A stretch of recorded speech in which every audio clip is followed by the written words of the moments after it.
On a un peu le gratin des utopiales, à commencer par notre président à tous, donc Roland Lehoucq, qui est président du festival, et qui, dans le civil, est aussi astrophysicien au CEA, auteur d'un très grand nombre de livres de vulgarisation.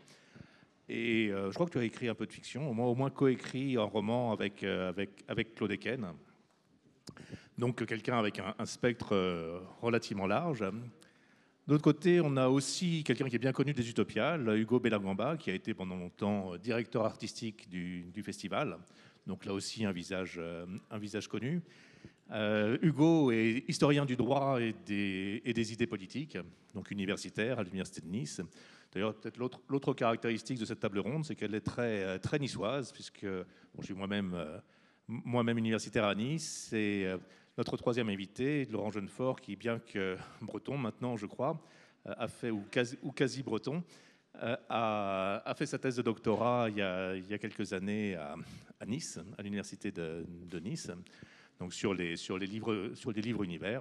Donc là aussi, quelqu'un avec un spectre relativement large, à la fois avec un certain nombre de réalisations académiques impressionnantes, et par ailleurs écrivain avec un nombre de romans impressionnants. Je crois que ça va faire plus de 30 ans maintenant que tu sévis.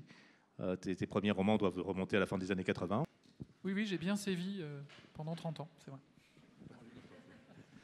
Et donc ton dernier ouvrage était un recueil de nouvelles. J'ai vu qu'il y en avait un autre annoncé pour très bientôt. Tu peux nous dire un mot de plus? Oui, le dernier, c'est un recueil de nouvelles qui regroupe mes vieilles nouvelles depuis depuis 20 ans, on va dire, mais avec un peu d'inédit dedans, et c'est du space opéra.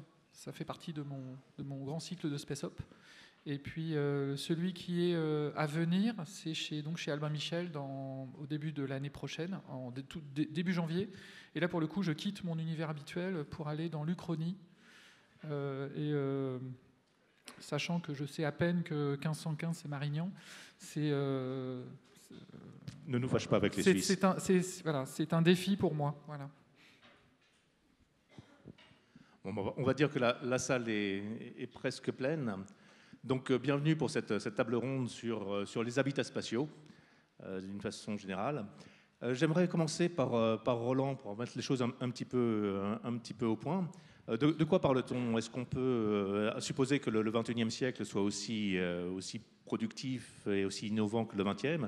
Est-ce qu'on peut imaginer des habitats spatiaux dans le système solaire à horizon de 10 ans, de 20 ans, d'un siècle? Est-ce qu'on a une chance d'habiter près des étoiles à la fin du XXIe siècle? À partir de maintenant, alors, les habitats spatiaux dont on dispose actuellement... Est-ce qu'on entend Roland? Ce sont des... Voilà, merci. Les habitats spatiaux dont on dispose pour l'instant, c'est la Station spatiale internationale. C'est 6 humains en permanence dans l'espace depuis 20 ans. Il y a une station chinoise où il y a 2 ou 3 taïkonautes de temps en temps. La Station spatiale internationale a vocation à s'arrêter un jour, et peut-être elle sera remplacée par... pour l'instant, ce sont les projets, en tout cas le projet américano-européen d'une station orbitale lunaire, cette fois-ci, une station en orbite autour de la Lune, de sorte que ça pourrait faciliter un accès à la Lune, allant sur cette station, tournant autour, descendant sur la Lune, remontant de temps en temps. Ça, c'est les possibles. Il y a un projet concurrent russo-chinois qui serait aussi un habitat spatial, mais c'est toujours quelques humains, finalement, quelques, peut-être moins que 10 et plus que 3 dans l'espace. Et ça n'a évidemment rien à voir avec ce qui avait pu être imaginé dans les années 70, mais pour l'instant, c'est pas très exaltant en termes de volume. Alors il y a aussi la possibilité, que j'espère qu'il sera tué dans l'œuf très rapidement, d'un tourisme spatial avec des hôtels spatiaux, la possibilité qu'on puisse faire monter des gens en orbite dans des stations, des petites stations, disons, orbitales, et qui seraient là à vertu hôtelière, on va dire, un peu pour les... Enfin, c'est probablement personne dans la salle n'aura un jour les moyens de s'acheter ça. D'ailleurs, si ça devait arriver, ça serait donc la catastrophe, puisque ça rajouterait une couche de méga pollution et de consommation à celle que nous faisons déjà, alors là, qui est plus répandue, mettons, en avion, en bateau, en ce qu'on veut, en tourisme massif en général.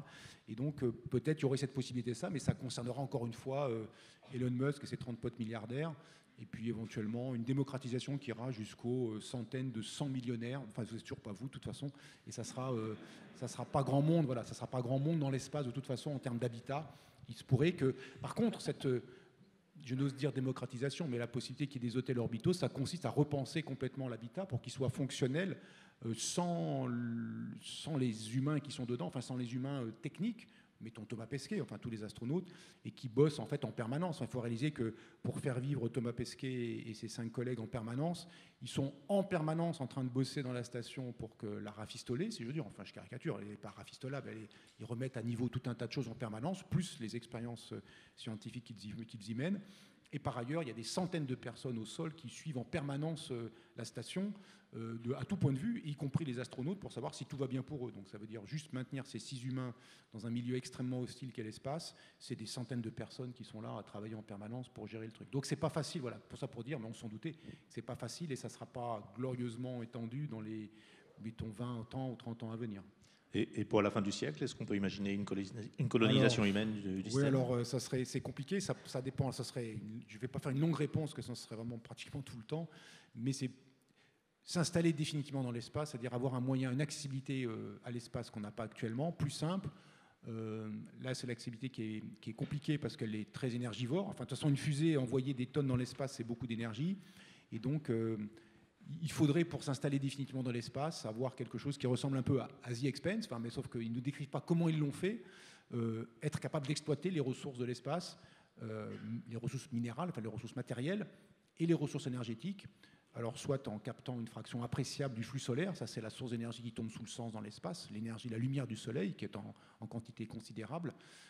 Et puis, peut-être avoir, cette fois-ci, une chose qui ne s'est pas produite, enfin en tout cas pas officiellement, disposer de sources d'énergie. On n'a pas de pétrole dans l'espace, évidemment, il n'y a pas de mine de pétrole sur la Lune, ou de puits de pétrole sur la Lune, de gaz ou de charbon, évidemment.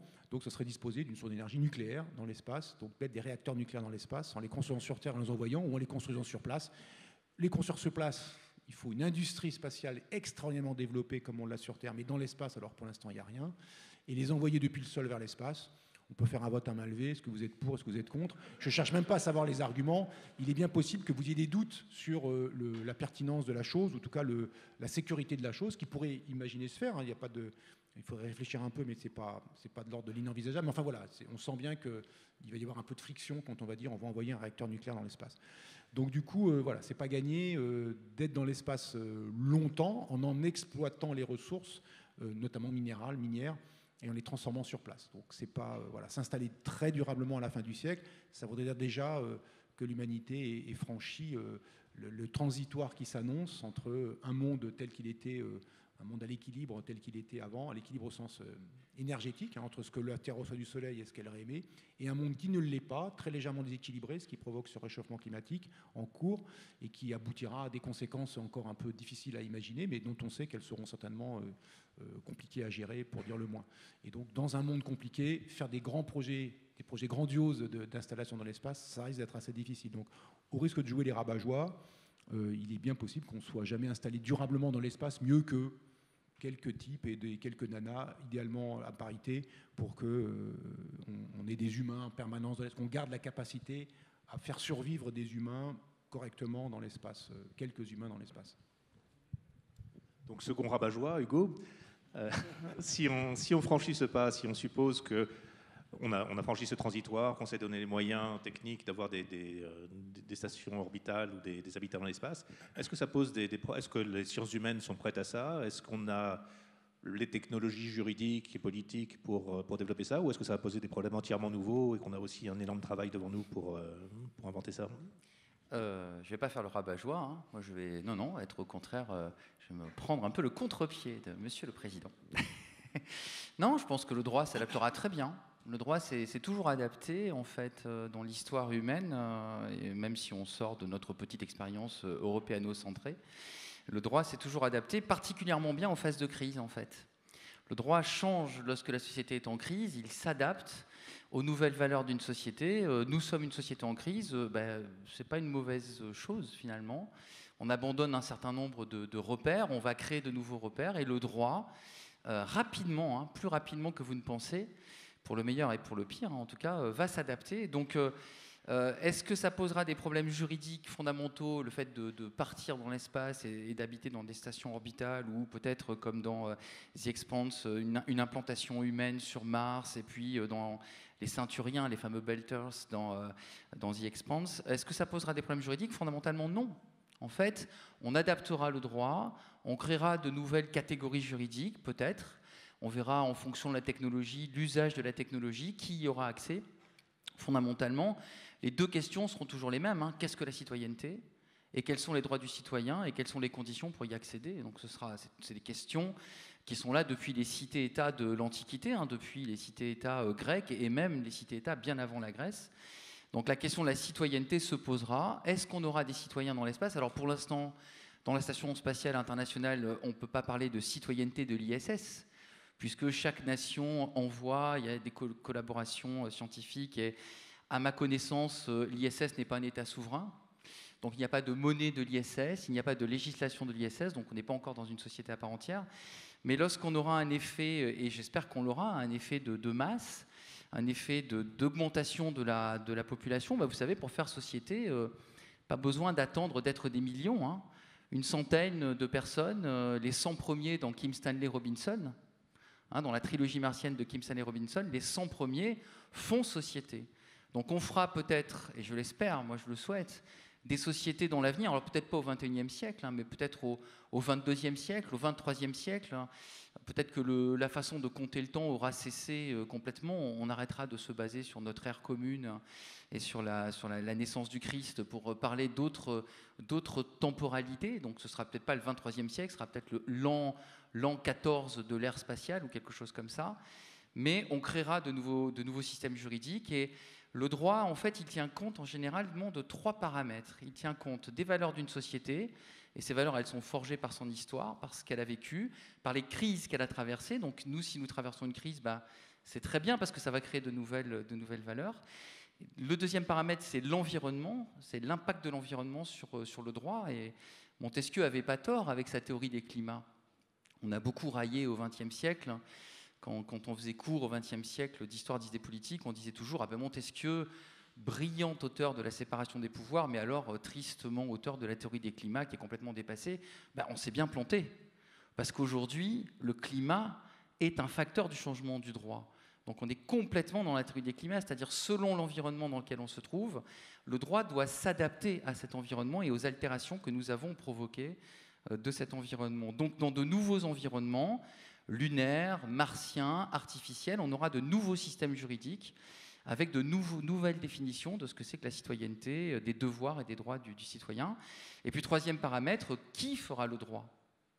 Est-ce que ce sera la majorité des citoyens? Est-ce que ce sera un droit de nature délibérative, démocratique?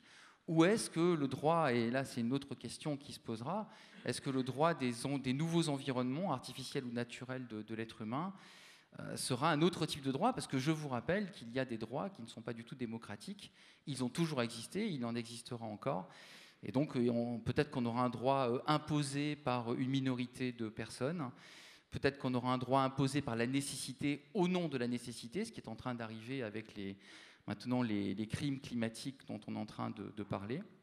Donc non, moi je serais plutôt positif, c'est-à-dire je dirais, j'espère que l'expansion va avoir lieu, j'y ai toujours cru, j'y crois encore aujourd'hui.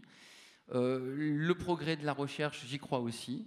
Il y a des chercheurs qui travaillent d'arrache-pied à résoudre les problèmes climatiques, c'est l'héritage de l'intelligence humaine, et cette intelligence, elle s'applique autant à la physique qu'à la société.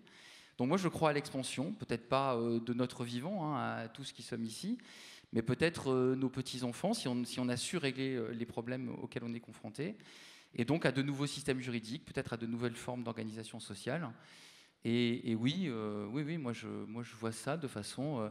j'y crois, moi, voilà. Peut-être pas pour le fin du XXIe siècle, je ne donnerai pas de date, mais en tout cas, je pense que c'est tout à fait dans l'ordre des choses. Est-ce que ce sont des questions sur lesquelles travaillent déjà les juristes? Je vois qu'il commence à y avoir une multiplication de colloques science-fiction et droit. Oui, alors quand j'ai commencé ma modeste carrière de juriste et que on s'apercevait que je faisais de la science-fiction, on venait me voir en me disant sotto voce, faites attention, Bella Gamba, ça peut vous nuire ça pour votre carrière. Et puis petit à petit, les annonciateurs de drames ont reculé, et au contraire, maintenant on vient me voir en disant, alors par exemple tout récemment, on est venu me voir en disant oui, vous pouvez intervenir sur un colloque sur l'administration pénitentiaire. Alors ben, j'ai répondu, mais je ne suis pas du tout spécialiste de l'administration pénitentiaire. Non, non, mais on veut que vous parliez de science-fiction. Ok. Et donc on parle des prisons dans la science-fiction. Donc la science-fiction aujourd'hui, enfin, elle est reconnue comme un laboratoire juridique, et Jean Barré, avec qui je parlerai demain, en est également convaincu. On crée des sociétés fictives et on regarde, grâce à la science-fiction, quel type de système juridique on pourrait imaginer. Ça nous permet de tester des choses, comme dans un laboratoire, sans faire de mal à personne. Il vaut mieux tester un petit totalitarisme en science-fiction plutôt que dans la réalité, hein, tout le monde sera d'accord avec moi.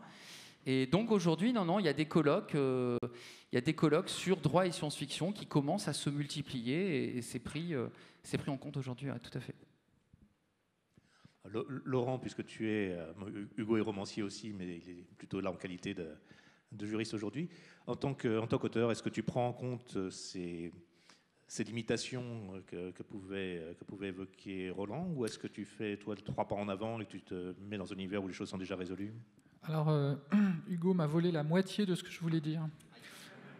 Mais alors moi, en fait, mon point de vue, il est agnostique. C'est-à-dire que je n'ai aucune idée de ce qui va se passer, mais c'est pas parce que ça va pas se passer qu'on n'explore pas les possibles, justement. C'est ça l'avantage de la SF, c'est que même quand on se plante, on s'en fiche, en fait. Comment dire, on fait quand même notre miel, même des erreurs. C'est même les essais-erreurs qui font une partie de la méthode scientifique, quand même. Donc ça marche aussi. C'est aussi rafraîchissant et puis instructif d'explorer des voies, même des impasses, même si on sait que, si on prouve physiquement qu'on n'aura jamais la capacité d'envoyer 1 kilo en orbite basse à moins de 10 000 euros, par exemple. Donc on ne pourra pas envoyer des populations réellement. Comme tu disais, en fait, on peut faire société à partir de 100, et 100, c'est déjà faisable. Donc pourquoi pas. Moi, l'espace m'a toujours intéressé parce que dans mes romans, dès mon tout premier, celui que j'ai fait quand j'avais 20 ans, en 1800 quelque chose, j'avais imaginé un bagne spatial sur une planète avec une pesanteur écrasante qui fait 2G et demi, où tout est fait pour que l'espérance de vie soit inférieure à 10 ans.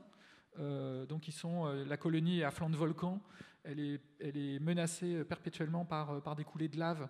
L'atmosphère, c'est de l'acide sulfurique. Un environnement sympathique. Voilà, pas très sympathique, mais en fait, ces gens, cette colonie, va réussir à faire société. Et en fait, l'espace a cette caractéristique que j'ai retrouvée vraiment de Révolte sur la Lune de Heinlein, en passant par justement La Mars de Kinsella Robinson, jusqu'à The Expanse, les belters de The Expanse. C'est le vide ou des conditions de vie extrêmement rudes qui vont... en fait, c'est un peu la réintroduction de la nature dans le politique, mais dans la nature, dans ce qu'elle a réellement d'abrupt et d'incontournable. C'est quelque chose qu'on ne peut pas contourner et qui va déterminer les contours d'une société, en fait. Ça va envelopper la société, elle ne va pas pouvoir s'abstraire de ça. Et c'est pour ça que c'est intéressant, l'espace, parce que c'est un espace de simulation des sociétés humaines, qu'elles soient collectives ou individuelles. Et c'est dans cette rencontre-là où, par exemple, l'individu est par exemple, dans ce que je décris, dans les navis dans Spire, on ne peut pas se permettre, les conditions sont tellement dures, le vide est tellement impitoyable qu'on ne peut pas se permettre de perdre quelqu'un de compétent. Donc, les ségrégations de nature sexuelle ou religieuse ou autre, on ne peut pas mettre en prison un homosexuel parce qu'il est homosexuel, parce que si cet homosexuel a la compétence d'ingénieur qui fait qu'on ne peut tout simplement pas se passer de lui, en fait. Chaque individu compte. Donc c'est un exemple de comment le milieu redevient dans l'espace une condition de faire société, en fait. Voilà, c'est pour ça que c'est intéressant. Mais il y a des tas de façons de le traiter, en fait. Juste pour rebondir, juste ce que vient de dire Laurent, la précarité, c'est une opportunité en fait. C'est terrible, hein, mais nous, on a été une société de l'abondance. Enfin, moi, j'ai grandi dans les années 80, voilà, tout, la lumière dans toutes les pièces, l'eau qui coulait en permanence, on se posait jamais la question de l'énergie. Enfin, j'étais très mal éduqué, hein, très très mal éduqué dans les années 80. C'était vraiment, voilà, on se posait pas la question des limites de l'énergie ou même de l'état de la planète. Enfin, il y avait eu les années 70, mais justement, c'était avant. On dit oui, les années 70, c'était la psychose, soleil vert, etc. Tout ça. Mais en réalité, la précarité, ça nous montre que le droit peut parfaitement gérer la nécessité et la précarité. C'est-à-dire quand on est dans une situation de précarité d'énergie, de précarité qui nécessite des solidarités entre les citoyens, les cités-États de l'Antiquité étaient des sociétés précaires, où il n'y avait pas d'abondance de ressources. Il n'y a jamais eu d'abondance de ressources, ni à Athènes, ni à Sparte, ni dans toutes les villes du Péloponnèse, ou même en Mésopotamie.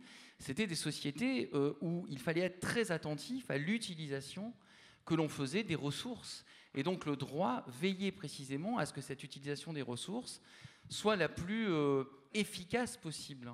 Et donc face à la précarité, face à la crise climatique qui est sur nous, le droit sait formuler des réponses. La question, c'est quelles valeurs seront derrière ces réponses et qui seront les bénéficiaires de ces nouveaux droits. Mais effectivement, lorsqu'on est dans une société limitée, où on a besoin de compétences, on le voit bien aussi dans Révolte sur la Lune que tu citais, on ne peut pas se permettre de perdre quelqu'un qui sait faire quelque chose. Donc ça va au-delà de toutes les subjectivités, de tous les dogmes que l'on peut imaginer, et qui du coup perdent tout effet limitatif par rapport à l'accès au droit dont on a besoin. Donc le droit sait parfaitement s'adapter à la précarité. Si je rebondis sur l'action des contraintes, excuse-moi Eric, on est en train de tourner en automatique là, mais du coup sur l'action des contraintes, ça c'est un point important parce que effectivement, tu parlais des contraintes environnementales, donc elles s'imposent à nous de toute façon. Il fait chaud, il fait froid, ou il y a de l'eau, il n'y a pas d'eau, etc. Donc ça s'impose à nous de manière extrêmement explicite. Ou la gravité, elle s'impose à nous, sa valeur, et le fait qu'elle existe tout simplement, ou qu'elle n'existe pas. Si on a un apesanteur, elle s'impose à nous de manière très prégnante. Mais il y a un certain nombre de, appelons ça loi de la physique, ou de la chimie, ou de la biologie, de lois, disons, des sciences naturelles, élaborées lentement par les sciences naturelles, qui s'imposent à nous, même quand on les ignore d'une certaine façon. La gravité en est une, mais ça, elle est connue. Encore une fois, l'avantage des sciences expérimentales, c'est que si vous avez une prétention, on peut la tester. Si l'un d'entre vous pense qu'il peut tenir en l'air spontanément par la force de sa pensée, on lui demande de se jeter du sommet de la Tour Eiffel, par exemple, puis on voit si ça marche. Et s'il est d'accord, on le fait vraiment, quoi. Et puis on voit si ça marche. Et s'il ne veut pas le faire, on se dit peut-être tu n'es pas si sûr que toi, de ça que toi, de toi que ça.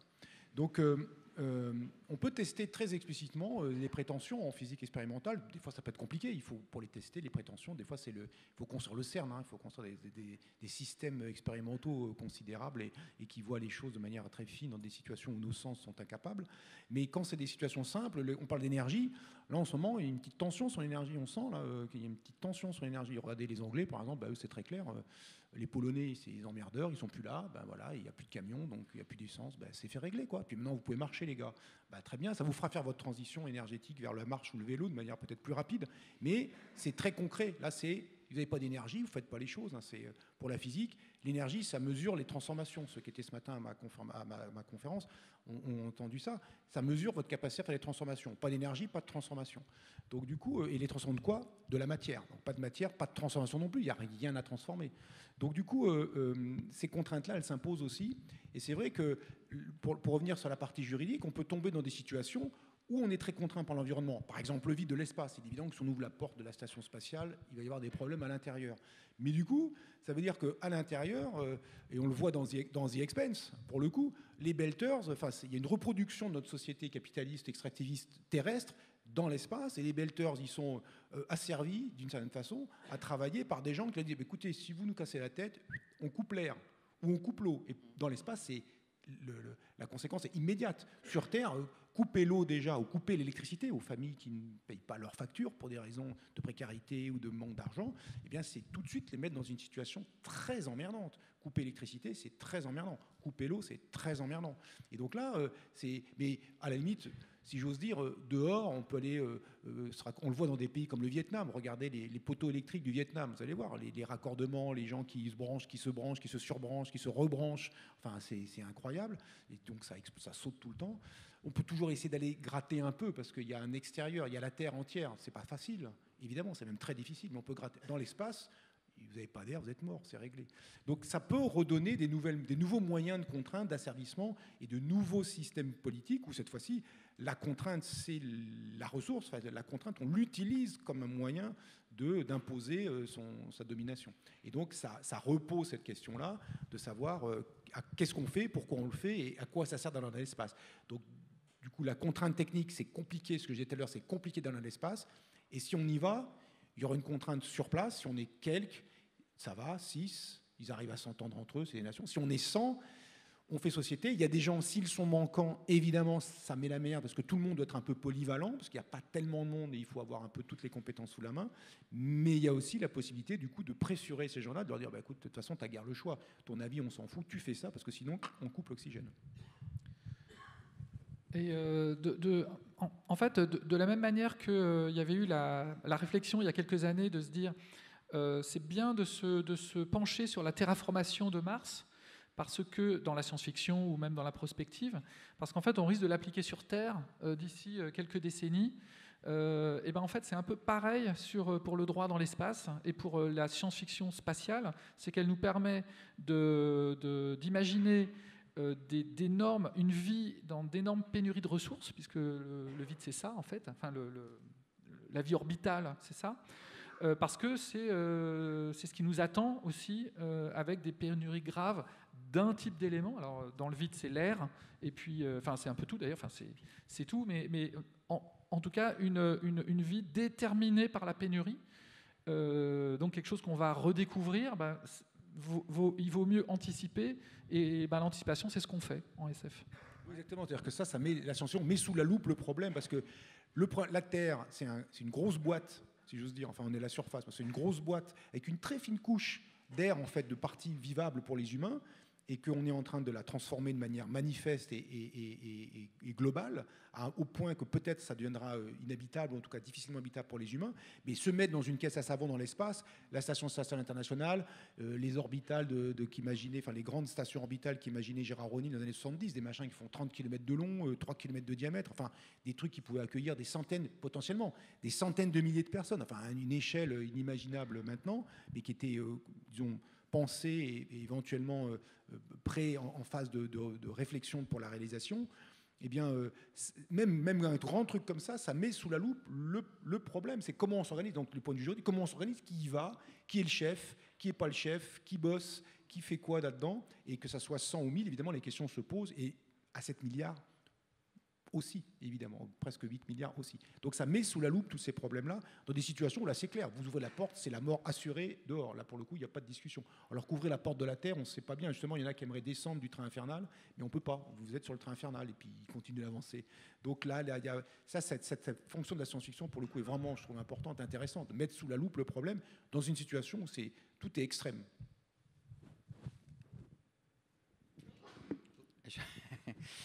Mais par exemple, je reviens sur les catégories juridiques ou par exemple sur les droits fondamentaux, par exemple la propriété. La propriété est un droit inaliénable et sacré depuis la Déclaration des droits de l'homme et du citoyen du 26 août 1789. Mais la propriété peut tomber face à la nécessité, par exemple. C'est-à-dire que, par exemple, chez Heinlein, dans toutes les nouvelles de Heinlein, notamment dans Révolte sur la Lune, on peut être propriétaire d'une réserve d'air, par exemple, mais cette réserve d'air, on ne peut pas la refuser à quelqu'un qui en a besoin. Parce que les nécessités de l'environnement ont sacralisé le partage de l'air. Parce que sans air, on meurt. On pourrait très bien imaginer sur Terre, dans un futur proche, la sacralisation de l'eau. Quand on manquera d'eau, ça deviendra un délit ou un crime de refuser de partager son eau avec un concitoyen. Parce que sans eau, on meurt. Alors sans aller jusqu'à citer Dune de Frank Herbert et de Denis Villeneuve, mais c'est ça. Donc le droit a des catégories juridiques, des droits fondamentaux et des devoirs également, et ces devoirs s'adapteront en fonction des circonstances. Et certains types de crimes deviendront plus graves. les atteintes à la personne, les atteintes aux biens ont évolué tout au long de l'histoire et continueront d'évoluer en fonction de notre environnement. On a déjà, je vous disais tout à l'heure, la criminalité liée au climat. Le crime climatique est né et il va continuer à se développer. Et si on ne respecte pas un certain nombre de choses qui aggravent la situation, on pourra être condamné dans un système juridique en parfaite évolution. Et ce sera normal, puisqu'on mettrait en cause l'avenir de toute la communauté, de toute la société, de toute la cité, même si je parle de cité. Et ce qui est intéressant, c'est qu'aujourd'hui, et pour revenir sur l'expansion, on critique beaucoup l'État. Moi, ça me marque quand je suis avec mes étudiants et que je fais cours à des grands amphis d'étudiants de première année. Il y a énormément de critiques sur l'État. L'État, c'est une solution centralisée, administrative, voilà, qui nous protège, qui enlève la violence individuelle, ou en tout cas qui essaye d'avoir le monopole de la coercition légitime. Et on revient beaucoup plus sur des considérations locales. L'avenir est au localisme, de façon très claire. Ben, ce localisme, ce retour à la cité comme unité de mesure pertinente, le bon mode opératoire du droit, c'est plus l'État, c'est la cité. Eh bien ça, c'est très intéressant parce qu'on revient sur des modèles anciens, et ces modèles anciens, on peut les revisiter. Donc la science-fiction nous permet souvent d'imaginer le futur en revenant sur des modèles anciens. Et par exemple, eh bien, la vie à bord d'une station orbitale, par exemple, sera beaucoup plus proche de la vie dans une cité où les ressources sont limitées que dans un État-nation, comme nous l'avons, la plupart d'entre nous, comme nous l'avons connu durant une partie de notre vie, et comme nous l'avons appris à l'école. Peut-être que la bonne échelle du droit public, à l'avenir, c'est plus l'État-nation, c'est la municipalité. Et d'ailleurs, si vous regardez bien, les élections municipales sont beaucoup plus riches d'enjeux aujourd'hui que les élections présidentielles, par exemple, ou que les élections législatives. On est très attentif à ce qui va se passer dans notre ville, comment notre ville va gérer les problèmes climatiques, etc. Et imaginons une station orbitale où les ceinturiens, les Bolters dans The Expanse, c'est comment on s'organise. Et ça, on l'a déjà fait des tas de fois dans notre histoire, dans l'histoire de tous les pays. Parfois, ce sont les enjeux locaux de partage des ressources qui sont le plus prégnants.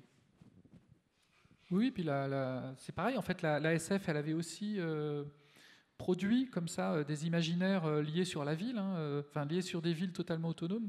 C'était les Spin Disease, qui sont des villes dès les années 50. On a des villes qui s'arrachent, voilà, c'est des bliches, avec des villes qui s'arrachent de la terre, des villes sous dôme, qui vont partir à la dérive dans l'espace, qui vont prendre leur indépendance vis-à-vis de la terre, jusqu'à carrément l'oublier. Donc on a pour former comme ça des nouvelles petites cités à travers l'espace. Alors ça peut intriguer aussi les problèmes de la sécession, c'est-à-dire que ceux qui ont les moyens se tirent et puis les autres se débrouillent. C'est-à-dire vous vous débrouillez, puis Elon Musk qui se barre dans la station Elysium. Enfin, ceux qui ont vu le film, vous voyez, c'est ça l'idée. Ceux qui ont les moyens, ils sont dans Elysium, et la vie est belle sur Elysium. Ils ont l'énergie d'ailleurs, ils sont dans l'espace, ils captent l'énergie solaire, c'est vachement beau, la vie est belle, et puis en bas ça grouille. Alors de temps en temps ils ramassent des trucs sur Terre parce qu'il leur faut encore des matières malgré tout. Même avec un recyclage très performant, il y aura toujours besoin d'intrants qui viennent de la Terre. Si on est dans une station orbitale, mettons en orbite autour de la Terre, et donc ils récupèrent un peu ce qui se passe, puis le reste du temps ça se débrouille sur Terre, et ils font sécession littéralement. Donc ces villes nomades de James Blish, je sais plus s'il y avait tellement cette idée de faire sécession, mais il y avait quand même l'idée que les villes s'échappent grâce à un système anti-gravitationnel. Les villes s'arrachent de la terre et partent avec la communauté. Oui, en fait on a un peu tout. C'est ça qui est marrant avec la science-fiction, c'est qu'on a à la fois, ça va d'Elysium, c'est-à-dire les élites qui se séparent volontairement du reste du peuple. Donc ils font sécession du peuple, donc c'est par le haut, avec toute une fantasmatique qui va autour de ça, jusqu'à un récit qui s'appelle La Grande Explosion de Eric Frank Russell, où tous les mécontents de la Terre ont la possibilité de se tirer. C'est une espèce avec un petit appareil qui coûte rien à faire, qui coûte quelques dollars, et qui leur permet de se téléporter directement sur toute autre planète. Donc tous les mécontents, la Terre quasiment du jour au lendemain se vide des 2/3 de sa population. Donc il y a des colons qui partent, mais très facilement. En fait, c'est comme si le coût de mise en orbite était zéro. Tout à coup, on pouvait partir. Donc une sorte presque de colonisation du nouveau monde pour rien, quoi. Et donc, et c'est ce qui va se passer. Et pendant des siècles, la Terre va se vider. Le récit de Eric Frank Russell, c'est un vaisseau terrien, de l'Empire terrien. Alors l'Empire terrien, je crois qu'il compte une planète, la Terre d'ailleurs, et il décide d'aller récupérer, d'aller envoyer des ambassades, bon, avec des soldats dedans quand même, pour aller que chaque planète fasse allégeance à l'Empire terrien. Et en fait, ils vont se prendre un râteau sur râteau. Ils vont revenir la queue basse parce qu'en fait, les gens, ils ont fait leur vie. Et on a différents modes de société qui sont bien trouvés parce qu'on a des modèles de société et de droit fondamentalement différents. Un modèle sans argent, un modèle matriarcal. Enfin, c'était voilà. Je vous renvoie à ce roman. Eric Frank Russell, La Grande Explosion. Alors, en modérateur paresseux, ça serait très confortable de vous laisser continuer ce ping-pong qui marche bien. Mais j'aimerais changer un peu de mode et voir s'il y a des questions dans la salle. On a commencé un peu tard, je voudrais garder le temps pour quelques questions. Oui. Attendez le micro une seconde. Bonjour, bonjour à tous. Une question, Sam, basique. Aujourd'hui, enfin, il y a quelques années, quand les Américains vont planter leur drapeau sur la Lune, qu'est-ce que ça leur donne comme droit sur la Lune et ses ressources? Selon le traité de la Lune de 1967, aucun. Après, il y a « j'y suis, venez me chercher ». Voilà. Donc, vous voyez, c'est un peu compliqué. Donc, justement, les Américains ont fait voter en 1967 à l'ONU, ils ont fait voter ce traité parce qu'il y avait quand même un petit doute sur leur capacité d'y arriver d'abord. Et ils voulaient être sûrs quand même que si c'est les Soviétiques qui arrivaient d'abord, ils ne puissent pas réclamer la Lune à leur place. Donc, dans ce cas-là, c'est plus sûr de négocier avant. Et du coup, on peut voir, par exemple, dans For All Mankind, j'entends cette série For All Mankind, une série qui passe sur Apple TV, je crois, où là, il y a une uchronie spatiale, où c'est les Soviétiques qui arrivent en premier sur la Lune. Et ça pose des tas de problèmes. Et non seulement c'est les Soviétiques, mais c'est une femme. Et donc, ça les met minables, les Ricains, 2 fois. Parce que les femmes américaines disent, finalement, d'abord, c'est un Soviétique sur la Lune en premier, donc les Américains sont minables une fois.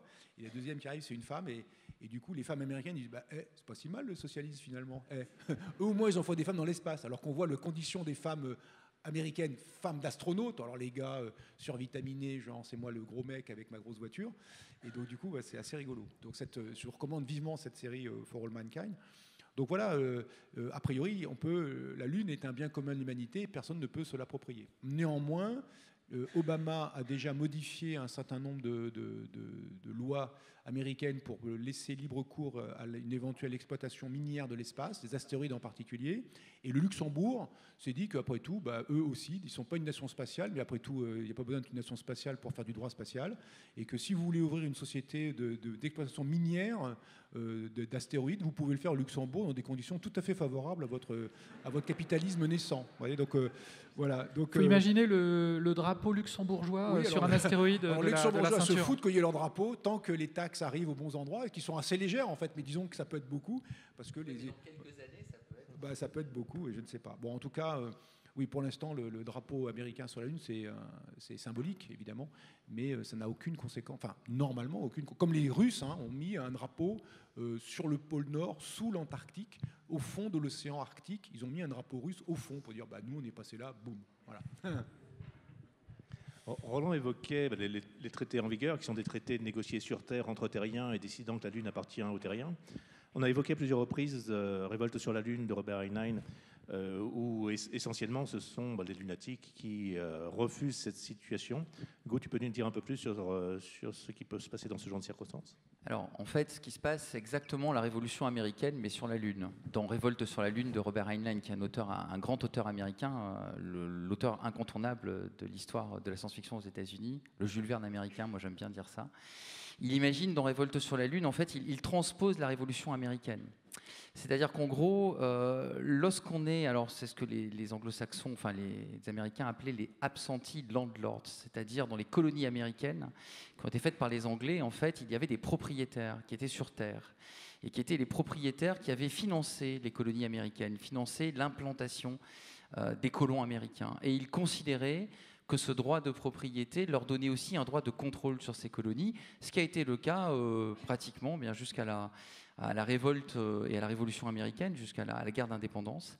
Et c'est ce que transpose en fait Heinlein un petit peu dans Révolte sur la Lune, c'est-à-dire que dans un premier temps, les lunatiques sont soumis à la législation et à la constitution de la Terre qui a financé et qui a envoyé ces lunatiques. Et puis, au bout d'un moment, eh bien, ces absentis landlords, c'est les absents qui sont loin et qui prétendent être en fait les vrais propriétaires, n'ont plus aucun droit par rapport à ceux qui, au quotidien, luttent contre l'environnement, font vivre les installations qu'ils ont créées et créent des richesses. Et ça, c'est une vieille tradition dans la pensée juridique et la pensée politique anglo-saxonne.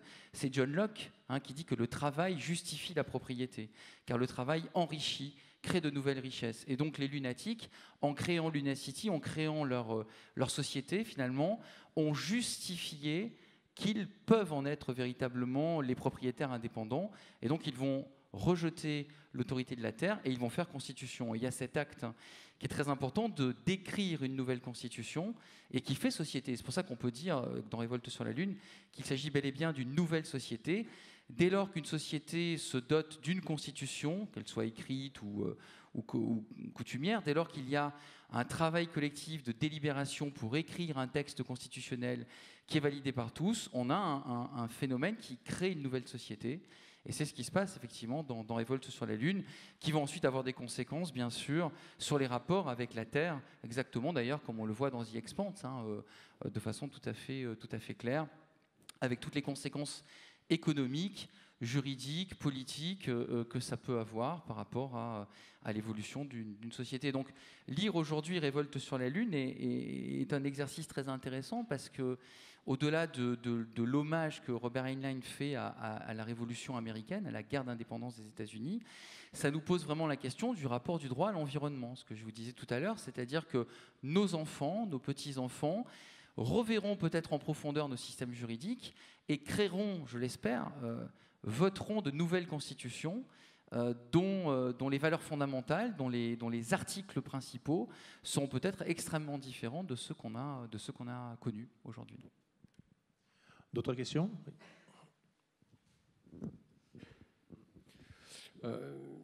Une remarque ou une hypothèse plutôt. Si un jour il devient possible et abordable, voire profitable d'aller dans l'espace, le plus probable serait que les personnes qui y seront envoyées, ce seront des ouvriers, des techniciens, un peu comme dans The Expanse, et que les règles qui s'appliqueront seront plus édictées par les entreprises que par des États, parce que ce seront elles qui exploiteront les richesses, et les États, ça comptera moins. Et sinon, j'avais une question pour M. Bellagamba. C'est une question purement rhétorique. S'il y a un crime à bord de l'ISS, quelle juridiction est compétente? Alors, c'est une bonne question, ça. Je suis pas sûr de pouvoir... D'autant qu'il y a eu un problème de sabotage. Oui. Enfin, en tout cas, donc c'est posé cette question, pour le coup. Alors, je ne suis pas sûr de pouvoir y répondre. Ça. Si un crime dans l'ISS... là, je vais reprendre ma casquette de juriste prudent en ne faisant pas de mauvaises réponses. Faut qu'on m'aide, là. Qui est-ce qui est spécialiste du droit spatial? S'il y a un crime commis dans l'ISS, dans la mesure... Comment? Oui, alors, le plus logique, ce serait de répondre que le droit national de la personne qui a été victime, ou même d'ailleurs de celui qui est supposé être coupable, s'applique, mais je ne suis pas sûr à 100%. Je pense qu'on dépressurise pendant 5 minutes, et le survivant et l'innocent, et la personne qui n'a pas commis. Ça doit être ça. Il faudrait poser la question à Raphaël Costa. À Raphaël Costa, Mais il y a aussi dans l'ISS plusieurs modules, donc si le crime a lieu dans le module soviétique ou dans le module russe, plutôt que dans le module américain ou le module européen, est-ce que alors ça, c'est intéressant parce que est-ce que le lieu a une influence sur la constitution de l'infraction? Alors pour répondre, une infraction est constituée avec des éléments. Si tous les éléments de l'infraction ne sont pas réunis, il n'y a pas d'infraction. Si le lieu est un élément pertinent de constitution de l'infraction, à ce moment-là, on peut jouer sur la souveraineté territoriale du lieu. C'est-à-dire si c'est dans le module russe, si c'est dans le module américain, si c'est dans le module... Voilà. On peut imaginer que ça a une influence. On peut imaginer aussi qu'alors, c'est là ce que vous avez dit, monsieur, au fond, mais c'est très intéressant, c'est ce qu'on appelait dans le haut Moyen-Âge la personnalité des lois. C'est-à-dire, le droit qui s'applique, c'est le droit de la nation, enfin de l'appartenance nationale, de celui qui en est victime ou de celui qui en est éventuellement auteur. Mais je ne crois pas que ça marche, la personnalité des lois dans la Station spatiale internationale. Voilà. Je pense que ça existe toujours en droit. Hein. Oui. Le droit américain, par exemple, les Américains ont un privilège pour traiter leurs nationaux, comme les Israéliens. C'est pour ça qu'on a des demandes d'extradition. Après, effectivement, je pense qu'il y a plutôt un conflit de juridiction. C'est-à-dire que si c'est une personne américaine qui est tuée dans l'ISS, partie russe, les Russes pourraient avoir compétence. Idem pour les Américains et idem également pour peut-être la nationalité du tueur, en fait, du présumé tueur. En tout cas, pour l'instant, il n'y a pas eu. Il y aurait des conflits de juridiction. Bon, il vaut mieux qu'ils se retiennent parce que c'est trop le bazar, quoi. C'est plus sûr qu'ils déconnent pas, quoi. Il y aurait peut-être aussi, au moment où le crime est commis, la station, quel territoire la station survolait. C'était au-dessus de la Tanzanie, donc c'est le système juridique tanzanien qui règle le problème. Si ça passe au-dessus de chez moi, j'absous tout le monde. Oui, ou qui était commandant de la station spatiale. Est-ce que c'était Thomas Pesquet? Auquel cas, c'est une responsabilité, c'est une juridiction française. Ouais. Mais et pour répondre à la première partie, c'est vrai que c'est les entreprises qui financent. Donc il y aura peut-être des ouvriers et des ingénieurs, etc. Oui, je regarde. Oui, on me fait signe. Mais ça n'empêche pas de créer des sociétés après. Hein. Lors de la découverte du Nouveau Monde et les premières implantations, c'était des sociétés commerciales. La Compagnie des Indes et toutes les autres, c'était des sociétés commerciales. Donc, au début, tout ça a été des implantations plutôt de nature privée, et c'est ensuite que c'est devenu, entre guillemets, constitutionnel et qu'on a eu la création que les colonies se sont transformées en États indépendants, puis en États-Unis. Donc, le fait que ce soit au départ des pouvoirs privés ou des initiatives commerciales n'empêche pas le basculement vers une logique étatique derrière. Notre temps est quasiment écoulé, donc on n'aura plus de questions. Oh, Laurent, tu voulais réagir en 2 mots à la question des entreprises aussi ou...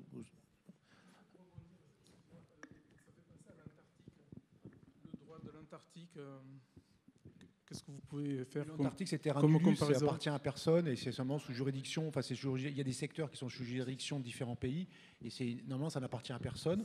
Mais il y a des pays qui le gèrent par secteur, qui sont découpés. Non, mais c'est intéressant parce qu'en fait, à partir du moment où ça devient intéressant économiquement, l'Antarctique est une bonne image de l'espace, en cela que son intérêt varie et le droit, il varie aussi en fonction de l'intérêt qu'on y projette, ou qu'il soit économique ou symbolique même, en fait. C'est là où c'est intéressant. Ça sera malheureusement le dernier mot. Voilà, donc merci à tous, merci à nos orateurs. Merci beaucoup.